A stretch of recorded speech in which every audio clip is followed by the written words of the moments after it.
Drama कर रहे हैं, ਉਹਨਾਂ ਦੀ ਮੁਆਵਜ਼ਾ ਆਇਆ ਨਹੀਂ। ਚੰਨੀ ਸਾਹਿਬ ਦੀ ਸਰਕਾਰ ਚੁੱਪ ਕਰਕੇ ਬੈਠੀ ਹੈ। ਲੋਕਾਂ ਦੇ 50-50 ਹਜ਼ਾਰ ਰੁਪਇਆ ਕਿੱਲਾ ਨੁਕਸਾਨ ਹੋਇਆ ਪਿਆ ਜੀ, ਤੇ ਆਹ ਕਹਿ ਰਿਹਾ ਕਿੱਲਾ ਅਸੀਂ 10,000 ਦੇਵਾਂਗੇ।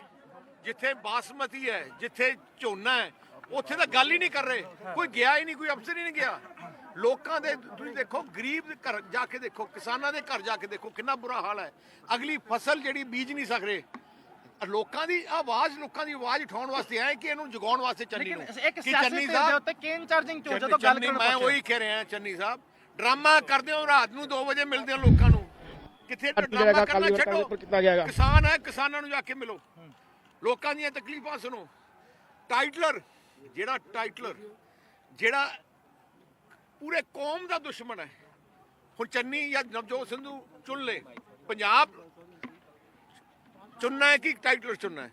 ਗਾਂਧੀ ਪਰਿਵਾਰ ਆਪਣੇ ਦੁਸ਼ਮਣਾਂ ਨੂੰ, ਕੌਮ ਦੇ ਦੁਸ਼ਮਣਾਂ ਨੂੰ, ਜਿਨ੍ਹਾਂ ਨੇ ਹਜ਼ਾਰਾਂ ਭੈਣ ਭਰਾਵਾਂ ਦੇ ਕਤਲੇਆਮ ਕੀਤਾ ਹੈ, ਉਹਨਾਂ ਨੂੰ ਵੱਡੀਆਂ ਪੋਸਟਾਂ ਦੇ ਰਿਹਾ ਤੇ ਚੁੱਪ ਬੈਠੇ ਆ। ਡੀਜ਼ਲ ਦੀ ਕੀਮਤਾਂ ਸਾਰਿਆਂ ਨੇ ਘਟਾਤੀਆਂ, ਸਾਰੇ ਸੂਬਿਆਂ ਨੇ ਘਟਾਤੀਆਂ, ਚੁੱਪ ਬੈਠੇ ਆ। ਤੇ ਡਰਾਮੇ ਕਰ ਰਹੇ। 2 ਮਹੀਨੇ ਰਹਿ ਗਏ ਇਹਨਾਂ ਦੇ, ਲੋਕੀ ਦੁਖੀ ਹੋਏ ਬੈਠੇ ਆ। ਲੱਗਦਾ ਤੁਹਾਨੂੰ ਕਿ ਟਾਈਮ ਹੀ ਨਹੀਂ ਹੈ ਸ਼ਾਇਦ ਸਰਕਾਰ ਦੇ ਕੋਲ ਪੰਜਾਬ ਦੇ ਮਸਲੇ ਹੱਲ ਕਰਨ ਦੇ? ਕੋਈ ਟਾਈਮ ਨਹੀਂ ਇਹਨਾਂ ਕੋਲੇ। ਆਪਣੇ ਆਪਸ ਦੇ ਮਸਲੇ ਆਪਣੇ ਆਪ ਹੀ ਬੈਠਿਆ, ਆਪਣੀ ਬਸ ਪੈਸੇ ਕਮਾਉਣ ਤੇ ਲੱਗੇ ਆ। ਰੋਜ਼ ਰਾਤ ਨੂੰ 2 ਵਜੇ, ਚੰਨੀ ਰਾਤ ਨੂੰ 2 ਵਜੇ ਜਾਗਦਾ ਨਹੀਂ, ਫਾਈਲਾਂ ਕੱਢਦਾ। ਸਾਰਿਆਂ ਨੇ ਦੱਸਿਆ, ਵੱਡੇ ਬਿਲਡਰ, ਜਿੰਨੇ ਰੇਤੇ ਮਾਫੀਆ, ਆ ਜਿਹੜਾ ਇਹਨਾਂ ਦਾ ਇੰਚਾਰਜ ਹੈ, ਜਿਹੜਾ ਇਹਨਾਂ ਦਾ ਕਾਂਗਰਸ ਦਾ ਇੰਚਾਰਜ ਰਾਜਸਥਾਨ ਤੋਂ ਆਇਆ, ਸਭ ਤੋਂ ਵੱਡਾ ਸੈਂਡ ਮਾਫੀਆ ਕੰਟਰੋਲ ਉਹ ਕਰ ਰਿਹਾ। ਤੁਸੀਂ ਕਿਸੇ ਨੂੰ ਮਰਜ਼ੀ ਜਾ ਕੇ ਪਤਾ ਕਰ ਲਓ। एकजुट भी नहीं कर पाए अजे तक। एकजुट भी नहीं कर पाए। अच्छा मैं होर दसा, एक ना DAP है किसी कोले, ना DAP ਤੇ यूरिया ਜਿਹੜੀ ਕਣਕ ਵਾਸਤੇ ਜ਼ਰੂਰੀ ਹੈ ਉਹ ਵੀ ਹੈ ਨਹੀਂ।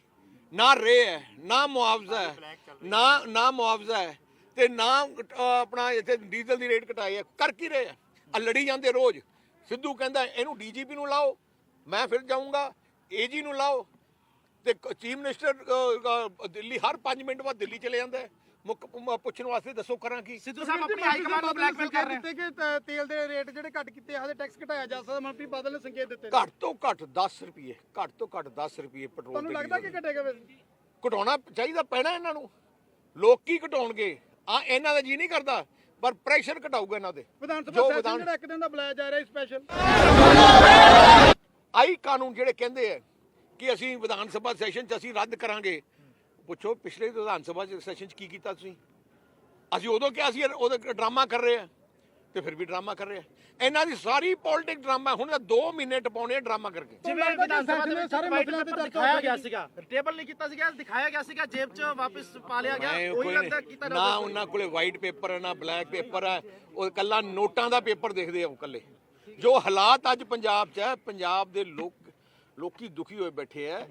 ਪੰਜਾਬ ਦੀ ਜਨਤਾ ਹੁਣ ਬਦਲਾਅ ਚਾਹੁੰਦੀ ਹੈ। ਸੁਖਬੀਰ ਜੀ, ਅਕਾਲੀ ਦਲ ਕੋਈ ਰੈਜ਼ੋਲੂਸ਼ਨ ਲੈ ਕੇ ਆਏਗਾ ਸੈਸ਼ਨ ਦੌਰਾਨ? ਅਸੀਂ ਅੱਜ ਸਾਡੀ ਕੋਰ ਕਮੇਟੀ ਦੀ ਮੀਟਿੰਗ ਹੈ, ਅਸੀਂ ਉੱਥੇ ਮੀਟਿੰਗ ਕਰਾਂਗੇ। ਸਾਡੀ ਮੰਗ ਕੀ ਹੈ ਕਿ ਜਿਹੜੇ ਸੁੰਡੀ ਨਾਲ ਪ੍ਰਭਾਵਿਤ ਨਰਮਾ ਸੀ, ਗੜੇਮਾਰੀ ਕਰਕੇ, ਬਾਰਿਸ਼ ਕਰਕੇ ਬਾਸਮਤੀ ਖਰਾਬ ਹੋਈ ਹੈ, ਉਹਨੂੰ 50-50 ਹਜ਼ਾਰ ਰੁਪਇਆ ਮੁਆਵਜ਼ਾ ਦਿਓ। 2000 ਨਾਲ ਨਹੀਂ ਸਰਨਾ। ਵੱਡੀ ਗੱਲ ਹੈ ਜਿਨ੍ਹਾਂ ਨੇ ਜ਼ਮੀਨ ਠੇਕੇ ਤੇ ਲਈ ਹੈ, ਖਰਚਾ ਕੀਤਾ 50,000 ਠੇਕਾ, 15,000 ਖਰਚਾ, 65,000 ਤਾਂ ਖਰਚਾ ਹੋ ਗਿਆ। ਤੇ ਜੇ ਉਹਦਾ ਖਰਚਾ ਨਹੀਂ ਪੂਰਾ ਕਰੋਗੇ ਤੇ ਕੀ ਉਹ ਖੁਦਕੁਸ਼ੀ ਦੇ ਰਾਹ ਤੇ ਨਹੀਂ ਤੁਰਨਗੇ? ਅੱਜ ਖੁਦਕੁਸ਼ੀ ਦੀ ਦਰ ਵੱਧ ਗਈ ਹੈ। ਕਰਜ਼ਾ ਕਿਸਾਨਾਂ ਤੇ 1 ਲੱਖ ਕਰੋੜ ਤੋਂ ਵੱਧ ਗਿਆ ਕਾਂਗਰਸ ਦੀ ਮਾੜੀ ਕਾਰਗੁਜ਼ਾਰੀ ਕਰਕੇ। ਉੱਥੇ DAP ਦੀ ਕਾਲਾ ਬਾਜ਼ਾਰੀ, DAP ਮਿਲ ਨਹੀਂ ਰਹੀ। ਵੈਟ ਪੈਟਰੋਲ, ਅੱਜ ਦੇਸ਼ 'ਚ ਡੀਜ਼ਲ ਪੈਟਰੋਲ ਸਭ ਤੋਂ ਮਹਿੰਗਾ। 10 ਤੋਂ 15,000 ਕਰੋੜ ਦਾ ਮੁਨਾਫਾ ਕਮਾਇਆ। ਜੇ ਮੈਂ ਰਾਹੁਲ ਗਾਂਧੀ ਨੂੰ ਪੁੱਛਦਾ, ਜੇ ਹਿਮਾਚਲ 'ਚ ਇਹ ਮੁੱਦਾ ਹੈ ਮਹਿੰਗਾਈ, ਡੀਜ਼ਲ ਤੇ ਪੈਟਰੋਲ ਦੇ ਮੁੱਦੇ ਨੇ, ਤੇ ਪੰਜਾਬ 'ਚ ਨਹੀਂ ਆ? ਤੁਹਾਡੀ ਸਰਕਾਰਾਂ ਅੱਜ ਵੀ ਵੈਟ ਨਹੀਂ ਘਟਾ ਰਹੀਆਂ ਨੇ। ਉੱਥੇ ਜਗਦੀਸ਼ ਟਾਈਟਲਰ ਨੂੰ, ਜਿਹੜਾ 84 ਦੇ ਕਤਲੇਆਮ ਦਾ ਜ਼ਿੰਮੇਵਾਰ ਹੈ, ਉਹਨੂੰ ਨਵਾਜਣਾ, 34 ਮੈਂਬਰ ਕਮੇਟੀ 'ਚ ਉਹਨੂੰ ਲੈਣਾ। ਇਹ ਸਾਰੇ ਮੁੱਦਿਆਂ ਨੂੰ ਲੈ ਕੇ ਅੱਜ ਪੰਜਾਬ ਸਰਕਾਰ ਚੰਨੀ ਤੋਂ ਜਵਾਬ ਮੰਗਣ ਆਏ ਆ। ਅਲੀ ਬਾਬਾ 40 ਚੋਰ ਲੁਟੇਰਿਆਂ ਦੀ ਸਰਕਾਰ ਤੋਂ ਹਿਸਾਬ ਲੈਣ ਵਾਸਤੇ ਆਏ ਆ। ਔਰ ਸਾਡਾ ਭਾਵੇਂ ਲਾਠੀਚਾਰਜ ਕਰਨ, ਜੋ ਮਰਜ਼ੀ ਕਰਨ, ਸਾਡਾ ਪ੍ਰਦਰਸ਼ਨ ਜਾਰੀ ਹੈ। BSF ਦੇ ਮੁੱਦੇ ਤੇ ਪੰਜਾਬ ਪੁਲਿਸ ਸਟੇਟ ਦੇ ਅਧਿਕਾਰਾਂ ਨੂੰ ਖੋਣ ਦੀ ਗੱਲ ਕੀਤੀ ਆ। ਫਿਕਸਡ ਮੈਚ ਖੇਡ ਰਿਹਾ ਦਿੱਲੀ ਨਾਲ, ਉਹ ਵੀ ਜੱਗ ਜ਼ਾਹਰ ਕਰਨ ਵਾਸਤੇ ਆਏ ਆ। ਹਾਲ ਦੇਖੋ ਕਾਂਗਰਸ ਦੀ ਸਰਕਾਰ ਤੇ ਯੂਟੀ ਦੀ ਬੀਜੇਪੀ ਸਰਕਾਰ ਕਿਵੇਂ ਰਲ ਮਿਲ ਕੇ ਪੰਜਾਬ ਦੀ ਕਾਂਗਰਸ ਸਰਕਾਰ ਨਾਲ ਲੋਕਾਂ ਦੀ ਆਵਾਜ਼ ਕੁਚਲਣ ਦੀ ਕੋਸ਼ਿਸ਼ ਕਰ ਰਹੇ ਆ। ਹੱਕੀ ਮੰਗਾਂ ਨੂੰ ਲੈ ਕੇ ਲੋਕਾਂ ਕੋਲ ਆਏ ਆ। ਆਹ ਹਾਲਾਤ ਤੁਸੀਂ ਦੇਖੋ, ਪੱਗਾਂ ਲਾ ਰਹੇ ਆ, ਬੇਅਦਬੀ ਕਰ ਰਹੇ ਕੇਸਾਂ ਦੀ। ਜਿਹੜੇ ਵਾਅਦੇ ਜਿਹੜੀਆਂ ਅਨਾਉਂਸਮੈਂਟਾਂ ਚੰਨੀ ਸਾਹਿਬ ਨੇ ਕੀਤੀਆਂ ਸੀ, ਅਸੀਂ ਪੁੱਛ ਰਹੇ ਆ ਉਹਨਾਂ ਦਾ ਕੀ ਹੋਇਆ। ਵੱਡੇ ਫਲੈਕਸ ਲੱਗੇ ਸੀ ਕਿ ਗੁਲਾਬੀ ਸੁੰਡੀ ਦਾ ਮੁਆਵਜ਼ਾ ਪੂਰਾ ਦਿੱਤਾ, ਅੱਜ ਕਿਸਾਨ ਰੌਲਾ ਪਾ ਰਹੇ ਆ। ਵੱਡੇ ਵਾਅਦੇ ਕੀਤੇ ਸੀ ਇਹਨਾਂ ਨੇ, ਟਾਈਟਲਰ ਵਰਗੇ ਜਿਨ੍ਹਾਂ ਨੇ ਸਿੱਖਾਂ ਦੀ ਨਸਲਕੁਸ਼ੀ ਕੀਤੀ, ਕਤਲ ਕੀਤੇ, ਉਹਨਾਂ ਦੀ ਕਾਂਗਰਸ ਪੁਸ਼ਤ ਪਨਾਈ ਕਰ ਰਹੀ ਹੈ। ਅਸੀਂ ਉਹਦਾ ਜਵਾਬ ਚੰਨੀ ਤੇ ਸਿੱਧੂ ਤੋਂ ਲੈਣ ਆਏ ਆ। ਜਿਹੜੇ ਗੜੇਮਾਰੀ ਨਾਲ ਬਾਸਮਤੀ ਤਬਾਹ ਹੋਈ, ਉਹਦਾ ਜਵਾਬ ਲੈਣ ਆਏ ਆ। ਤੇ ਡੀਜ਼ਲ ਤੇ ਪੈਟਰੋਲ ਤੇ 10-10 ਰੁਪਏ ਘਟਾਉਣ ਬਾਕੀ ਸਟੇਟਾਂ ਨੂੰ, ਅਸੀਂ ਉਹਦਾ ਜਵਾਬ ਲੈਣਾ ਹੈ। ਸਾਨੂੰ ਜਾਣ ਕਿਉਂ ਨਹੀਂ ਦਿੰਦੀ ਪੁਲਿਸ? ਇਹ ਬੀਜੇਪੀ ਤੇ ਕਾਂਗਰਸ ਰਲੀ ਹੋਈ ਹੈ, ਇਹ ਫਿਕਸਡ ਮੈਚ ਚੱਲ ਰਿਹਾ ਹੈ, ਇਹ ਚੱਲਣ ਨਹੀਂ ਦੇਵਾਂਗੇ। ਸਭ ਤੋਂ ਪਹਿਲਾਂ ਮੈਂ ਫਤਿਹ ਅਰਜ਼ ਕਰਦਾ ਹਾਂ। ਵਾਹਿਗੁਰੂ ਜੀ ਕਾ ਖਾਲਸਾ, ਵਾਹਿਗੁਰੂ ਜੀ ਕੀ ਫਤਿਹ। ਅੱਜ ਕਿਉਂ ਆਪਾਂ ਆਏ ਆ?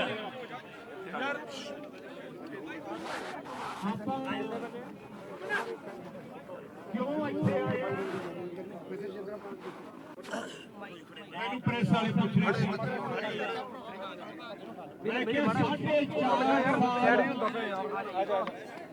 ਕਾਂਗਰਸ ਨੇ ਤੇ ਉਹਦੀ ਸਰਕਾਰ ਨੇ ਪੰਜਾਬ ਨੂੰ ਬਰਬਾਦ ਕਰ ਦਿੱਤਾ।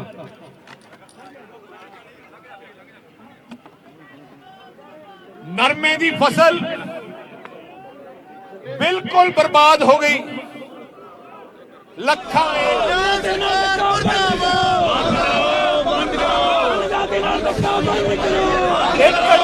ਤੇ ਪਿੰਡ ਤੇ ਪਿੰਡ ਬਰਬਾਦ ਹੋ ਗਏ। ਮੈਂ ਪਿੰਡਾਂ 'ਚ ਗਿਆ, ਕਿਸਾਨ ਭਰਾਵਾਂ ਨੂੰ ਮਿਲਿਆ, ਵਿਚਾਰਿਆਂ ਦੇ ਚਿਹਰਿਆਂ ਤੇ ਉਦਾਸੀ ਸੀ। ਉਹਨਾਂ ਕੋਲੇ ਪੈਸਾ ਹੈ ਨਹੀਂ ਸੀ ਠੇਕਾ ਦੇਣ ਵਾਸਤੇ, ਅਗਲੀ ਫਸਲ ਵੇਚਣ ਵਾਸਤੇ। ਸਰਦਾਰ ਪ੍ਰਕਾਸ਼ ਸਿੰਘ ਜੀ ਬਾਦਲ ਮੁੱਖ ਮੰਤਰੀ ਸੀ, ਇੱਕਦਮ ਮੁਆਵਜ਼ਾ ਭੇਜਦੇ ਤੇ ਨਾਲ ਕਿਸਾਨਾਂ ਦੀ ਮੁਸ਼ਕਲਾਂ ਹੱਲ ਕਰਦੇ। ਆ ਜਿਹੜਾ ਹੁਣ ਮੁੱਖ ਮੰਤਰੀ ਬਣਿਆ, ਡਰਾਮੇ ਜਿੰਨੀ ਮਰਜ਼ੀ ਕਰਾ ਲਓ, ਕੱਲਾ ਅਖਬਾਰਾਂ ਚ ਆਉਣਾ ਚਾਹੁੰਦਾ ਕਿ ਮੇਰੀ ਫੋਟੋ ਆਏ, ਪਰ ਮਸਲੇ ਹੱਲ ਕਰਨਾ ਉਹਦਾ ਨਿਸ਼ਾਨਾ ਨਹੀਂ। ਤੁਸੀਂ ਜਾਣਦੇ ਹੋ ਕਿਵੇਂ 1.5 ਮਹੀਨੇ ਪਹਿਲੇ ਕਿਹਾ ਮੁਆਵਜ਼ਾ ਨਰਮੇ ਦਾ ਦਿੱਤਾ ਜਾਊਗਾ, 1 ਰੁਪਿਆ ਨਹੀਂ ਕਿਸਾਨ ਕੋਲੇ ਪਹੁੰਚਿਆ, 1 ਰੁਪਿਆ ਖੇਤ ਮਜ਼ਦੂਰ ਕੋਲੇ ਨਹੀਂ ਪਹੁੰਚਿਆ। ਤੇ ਉਹਦੇ ਬਾਅਦ ਹੋਰ ਨੁਕਸਾਨ ਹੋਇਆ, ਗੜੇ ਪੈ ਗਏ, ਝੋਨਾ ਤਬਾਹ ਹੋ ਗਿਆ, ਬਾਸਮਤੀ ਚੌਲ ਤਬਾਹ ਹੋ ਗਿਆ। ਉੱਥੇ ਤਾਂ ਕੋਈ ਮੰਤਰੀ ਵੀ ਨਹੀਂ ਗਿਆ, ਡੀਸੀ ਵੀ ਨਹੀਂ ਗਿਆ। ਆਹ ਤਾਂ ਸਰਕਾਰ ਹੈ, ਐ ਜੀ ਨਿਕੰਮੀ ਸਰਕਾਰ ਜਿਹੜੀ ਰੋਜ਼ ਹੀ ਆਪਣੀਆਂ ਲੜਾਈਆਂ ਤੋਂ ਵੇਲ ਨਹੀਂ, ਜਿਹਨੂੰ ਬੱਚਿਆਂ ਵਾਂਗੂ ਲੜੀ ਜਾਂਦੇ ਐ ਕਿ ਮੈਂ ਇਹਨੂੰ ਡੀਜੀ ਲਾ ਦਿਓ, ਏਜੀ ਲਾ ਦਿਓ। ਅੱਜ ਸਮਾਂ ਏਜੀ ਤੇ ਡੀਜੀ ਦੀ ਲੜਾਈ ਦਾ ਨਹੀਂ, ਸਮਾਂ ਗਰੀਬ ਕਿਸਾਨ ਦੀ ਬਾਹ ਫੜਨਾ। ਵਿਚਾਰੇ ਨੇ ਅਗਲੀ ਫਸਲ ਵੇਚਣੀ ਹੈ, ਬੀਜਣੀ ਹੈ, ਕਣਕ ਲਾਉਣ ਬੀਜਣੀ ਹੈ, ਉਹਦੇ ਕੋਲੇ ਸਾਧਨ ਹੈ ਨਹੀਂ। ਅੱਜ ਮੈਂ ਹੁਣੀ ਮੈਨੂੰ ਦੱਸ ਰਹੇ ਸੀ, ਜਿਹੜੇ ਵੀ ਪਿੰਡ ਜਾਓ, ਜਿਹੜੇ ਵੀ ਜ਼ਿਲ੍ਹੇ ਜਾਓ, ਜਿਹੜਾ ਡੀਏਪੀ ਹੈ, ਯੂਰੀਆ ਬਲੈਕ 'ਚ ਮਿਲ ਰਿਹਾ, ਉਹਦਾ ਇੰਤਜ਼ਾਮ ਵੀ ਕਾਂਗਰਸ ਨੇ ਨਹੀਂ ਕੀਤਾ। ਅੱਜ ਡੀਜ਼ਲ ਦੀਆਂ ਕੀਮਤਾਂ, ਪੈਟਰੋਲ ਦੀਆਂ ਕੀਮਤਾਂ ਸੈਂਟਰ ਦੀ ਸਰਕਾਰ ਨੇ 10-10 ਰੁਪਏ ਘਟਾਤੀ, ਦੂਜੇ ਸੂਬੇ ਦੀ ਸਰਕਾਰਾਂ ਨੇ ਵੀ ਘਟਾਤਾ, ਪਰ ਕਾਂਗਰਸ ਦੀ ਆ ਸਰਕਾਰ ਚੁੱਪ ਬੈਠੀ ਹੈ। ਥੋੜੇ ਦਿਨ ਪਹਿਲੇ ਤੇ ਕਹਿੰਦੇ ਖਜ਼ਾਨਾ ਭਰਿਆ, ਤੇ ਖਜ਼ਾਨਾ ਜਨਤਾ ਵਾਸਤੇ ਹੈ, ਕਿਉਂ ਨਹੀਂ ਘਟਾ ਰਹੇ? ਆ ਸਵਾਲ ਪੁੱਛਣਾ ਚਾਹਣਾ ਮੁੱਖ ਮੰਤਰੀ ਜੀ। 30 ਰੁਪਏ ਤੁਹਾਡੇ ਖਜ਼ਾਨੇ ਚੋਂ 1 ਲੀਟਰ ਮਗਰ ਪੈਟਰੋਲ ਤੇ ਡੀਜ਼ਲ ਦੇ 30 ਰੁਪਏ ਤੁਹਾਡੇ ਖਜ਼ਾਨੇ ਪੰਜਾਬ ਦੇ ਖਜ਼ਾਨੇ ਚ ਆਉਂਦਾ ਹੈ, ਕੀ ਤੁਸੀਂ 10 ਰੁਪਏ ਨਹੀਂ ਘਟਾ ਸਕਦੇ? ਦੂਜੇ ਮੁੱਖ ਮੰਤਰੀਆਂ ਨੇ ਘਟਾਤਾ, ਤੁਸੀਂ ਕਿਉਂ ਚੁੱਪ ਬੈਠੇ ਹੋ? ਪਰ ਮੈਂ ਇੰਨਾ ਕਹਿਣਾ ਚਾਹੁੰਦਾ ਮੁੱਖ ਮੰਤਰੀ ਜੀ, ਜੇ ਤੁਸੀਂ ਨਹੀਂ ਘਟਾਓਗੇ, ਪੰਜਾਬੀਆਂ ਦਾ ਗੁੱਸਾ ਇੰਨਾ ਹੈ ਤੁਹਾਡੇ ਖਿਲਾਫ, ਤੁਹਾਡੇ ਕੋਲੇ ਕੋਈ ਚਾਰਾ ਨਹੀਂ ਰਹੂਗਾ, ਤੁਹਾਨੂੰ ਮਜਬੂਰੀ ਕਰਨਾ ਪਊਗਾ। ਕਾਂਗਰਸ ਸਰਕਾਰ ਮੁਰਦਾਬਾਦ, ਮੁਰਦਾਬਾਦ, ਮੁਰਦਾਬਾਦ। ਕਾਂਗਰਸ ਸਰਕਾਰ ਮੁਰਦਾਬਾਦ, ਮੁਰਦਾਬਾਦ, ਮੁਰਦਾਬਾਦ। ਬੋਲੇ ਸੋ ਨਿਹਾਲ। 37 ਸਾਲ ਪਹਿਲੇ 37 ਸਾਲ ਪਹਿਲੇ ਹੀ, ਪਿਛਲੇ 5-7 ਦਿਨ 37 ਸਾਲ ਪਹਿਲੇ 1984 ਵਿੱਚ ਗਾਂਧੀ ਪਰਿਵਾਰ ਦੇ ਹੁਕਮ ਤੇ ਹਜ਼ਾਰਾਂ ਆਪਣੇ ਸਿੱਖ ਭੈਣ ਭਰਾਵਾਂ ਦਾ ਕਤਲ ਕੀਤਾ ਗਿਆ। ਉਹਨਾਂ ਨੂੰ ਇਨਸਾਫ ਦੇਣ ਦੀ ਬਜਾਏ ਗਾਂਧੀ ਪਰਿਵਾਰ ਨੇ ਦੋਸ਼ੀਆਂ ਨੂੰ ਬਚਾ ਕੇ ਰੱਖਿਆ। ਸ਼੍ਰੋਮਣੀ ਅਕਾਲੀ ਦਲ ਨੇ ਲਗਾਤਾਰ ਲੜਾਈ ਲੜੀ ਇਨਸਾਫ ਦੀ। ਸੱਜਣ ਕੁਮਾਰ ਨੂੰ ਅਸੀਂ ਅੰਦਰ ਕਰਾ ਚੁੱਕੇ ਹਾਂ, ਪਰ ਅਬ ਦੁੱਖ ਇਹ ਚੱਲਦਾ ਆ ਕਾਂਗਰਸ ਸਰਕਾਰ, ਕਾਂਗਰਸ ਪਾਰਟੀ ਜਿਨ੍ਹਾਂ ਨੇ ਕਤਲ ਕੀਤਾ, ਜਿਨ੍ਹਾਂ ਨੇ ਅੱਗੇ ਲਾ ਕੇ ਰਾਜੀਵ ਗਾਂਧੀ ਦੇ ਹੁਕਮ ਤੇ ਟਾਈਟਲਰ ਵਰਗਿਆਂ ਨੂੰ ਅੰਦਰ ਕਰਾਉਣ ਦੀ ਬਜਾਏ ਗਾਂਧੀ ਪਰਿਵਾਰ ਨੂੰ ਸਨਮਾਨਿਤ ਕਰ ਰਿਹਾ। ਕਾਂਗਰਸ ਸਰਕਾਰ ਮੁਰਦਾਬਾਦ, ਮੁਰਦਾਬਾਦ, ਮੁਰਦਾਬਾਦ। ਸਿੱਖਾਂ ਦੇ ਕਾਤਲਾਂ ਦੀ ਪੁਸ਼ਤ ਪਨਾਹੀ ਬੰਦ ਕਰੋ, ਬੰਦ ਕਰੋ, ਬੰਦ ਕਰੋ। ਮੈਂ ਸਿੱਧੂ ਸਾਹਿਬ ਜੋ ਕਾਂਗਰਸ ਦੇ ਪ੍ਰਧਾਨ ਹੈ, ਕਹਿੰਦੇ ਮੈਂ ਦਫ਼ਤਰ ਤਾਂ ਜਾਊਂਗਾ ਜੇ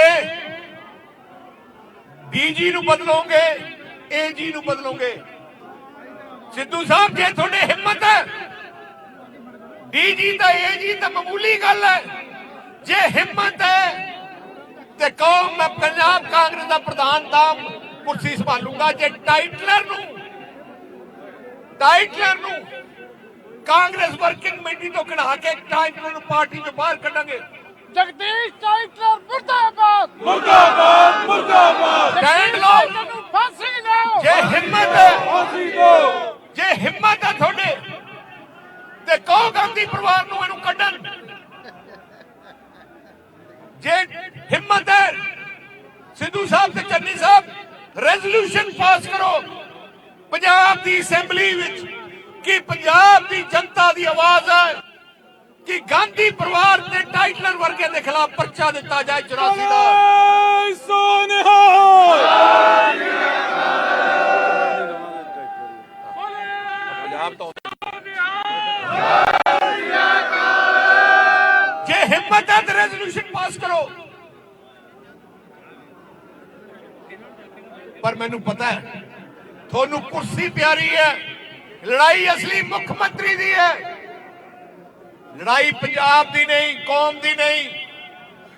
ਚੰਨੀ ਸਾਹਿਬ ਤੇ ਖਾਸ ਕਰਕੇ ਮੈਂ ਨਵਜੋਤ ਸਿੰਘ ਨੂੰ ਕਹਿਣਾ ਚਾਹਣਾ, ਤੁਹਾਨੂੰ ਚੁਣਨਾ ਪੈਣਾ। ਇੱਕ ਪਾਸੇ ਪੰਜਾਬ ਹੈ, ਇੱਕ ਪਾਸੇ ਸਿੱਖ ਕੌਮ ਹੈ, ਦੂਜੇ ਪਾਸੇ ਗਾਂਧੀ ਪਰਿਵਾਰ ਹੈ ਜਿਹਨੇ ਕਤਲੇਆਮ ਕੀਤਾ, ਟਾਈਟਲਰ ਹੈ। ਦੇਖਦੇ ਆ ਕਿਹਦੇ ਨਾਲ ਤੁਸੀਂ ਖੜਦੇ ਹੋ। ਜੇ ਤੁਹਾਡੀ ਜ਼ਮੀਰ ਹੈ, ਜੇ ਤੁਹਾਡੀ ਹਿੰਮਤ ਹੈ, ਜੇ ਗੈਰਤ ਹੈ ਤੇ ਸਟੈਂਡ ਲਓ ਪੰਜਾਬੀਆਂ ਦੇ ਨਾਲ। ਜੇ ਨਹੀਂ ਲੈਂਦੇ ਇਹਦਾ ਮਤਲਬ ਤੁਸੀਂ ਪੰਥ ਦੇ, ਪੰਜਾਬ ਦੇ ਲੋਕਾਂ ਦੇ ਗੱਦਾਰ ਹੋ। ਇਸ ਕਰਕੇ ਅੱਜ ਮੈਂ ਚੰਡੀਗੜ੍ਹ ਪੁਲਿਸ ਨੂੰ, ਮੈਨੂੰ ਬੜਾ ਦੁੱਖ ਹੈ, ਚੰਡੀਗੜ੍ਹ ਪੁਲਿਸ ਨੇ ਬੜਾ ਧੱਕਾ ਕੀਤਾ, ਲਾਠੀ ਚਾਰਜ ਕਰਕੇ ਸ਼੍ਰੋਮਣੀ ਅਕਾਲੀ ਦਲ ਦੇ ਬਹਾਦਰ ਸੂਰਮਿਆਂ ਨੂੰ ਤੇ ਉੱਤੇ ਹਮਲਾ ਕੀਤਾ। ਕਈ ਸਾਡੇ ਵੀਰ ਜ਼ਖਮੀ ਹੋਏ ਹੈ। ਮੈਂ ਸਟਰੋਂਗਲੀ ਕੰਡੈਮ ਕਰਦਾ ਰੋਲ ਚੰਡੀਗੜ੍ਹ ਪੁਲਿਸ ਦਾ। ਜੇ ਬਾਂਹ ਵੀ ਟੁੱਟ ਗਈ ਹੈ, ਕਈ ਨੌਜਵਾਨਾਂ ਦੇ ਸਿਰ ਪਾੜ ਗਏ ਹੈ। ਮੈਂ ਉਹਨਾਂ ਨੂੰ ਕਹਿਣਾ ਚਾਹੁੰਦਾ, ਪ੍ਰੋਟੈਸਟ ਕਰਨਾ ਹਰ ਇਨਸਾਨ ਦਾ ਹੱਕ ਹੈ, ਆਪਣਾ ਡੈਮੋਕ੍ਰੈਟਿਕ ਰਾਈਟ ਹੈ। ਜਿਹੜਾ ਕੁਚਲਣਾ ਚਾਹੁੰਦੀ ਹੈ ਕਾਂਗਰਸ ਦੀ ਸਰਕਾਰ। ਚੰਨੀ ਸਾਹਿਬ, ਜੇ ਤੁਹਾਡੇ ਕੋਲੇ ਹਿੰਮਤ ਸੀ ਤੇ ਬਾਹਰ ਆ ਕੇ ਗੱਲ ਕਰਦੇ, ਪਰ ਤੁਹਾਡੇ ਕੋਲੇ ਹਿੰਮਤ ਨਹੀਂ ਹੈ। ਕੋਈ ਗੱਲ ਨਹੀਂ, 2 ਮਹੀਨੇ ਰਹਿ ਗਏ, ਜਿੰਨੇ ਆਰਾਮ ਨਾਲ ਪੈਣਾ ਆ ਸੋਫਿਆਂ 'ਚ ਥੱਲੇ 1.5 ਮਹੀਨੇ ਦਾ ਕੰਮ ਰਹਿ ਗਿਆ। ਉਹਦੇ ਬਾਅਦ ਪੰਜਾਬ ਦੀ ਜਨਤਾ ਇਸ ਕਾਂਗਰਸ ਪਾਰਟੀ ਨੂੰ ਇਸ ਕੋਠੀਆਂ ਚੋਂ ਘੜੀਸ ਕੇ ਬਾਹਰ ਕੱਢੂਗੀ ਤੇ ਪੰਜਾਬ ਵਿੱਚ ਜਨਤਾ ਦੀ ਰਾਜ ਲੈ ਕੇ ਆਊਗੀ। ਮੈਂ ਸਾਰੇ ਵਰਕਰਾਂ ਦਾ ਧੰਨਵਾਦ ਕਰਦਾ, ਤੁਸੀਂ ਬੜੇ ਹਿੰਮਤ ਨਾਲ ਆਏ, ਸਾਰੇ ਬੈਰੀਕੇਡ ਤੋੜ ਕੇ ਤੁਸੀਂ ਆਏ ਤੇ ਮੈਂ ਇੰਨਾ ਕਹਿਣਾ ਚਾਹੁੰਦਾ, ਜੇ ਇਹਨਾਂ ਨੇ ਡੀਜ਼ਲ ਤੇ ਪੈਟਰੋਲ ਨਾ ਘਟਾਇਆ, ਅਗਲਾ ਪ੍ਰੋਗਰਾਮ ਅਕਾਲੀ ਦਲ ਦੇਗਾ ਤੇ ਇਹਨੂੰ ਮਨਜ਼ੂਰ ਕਰਾਏਗਾ।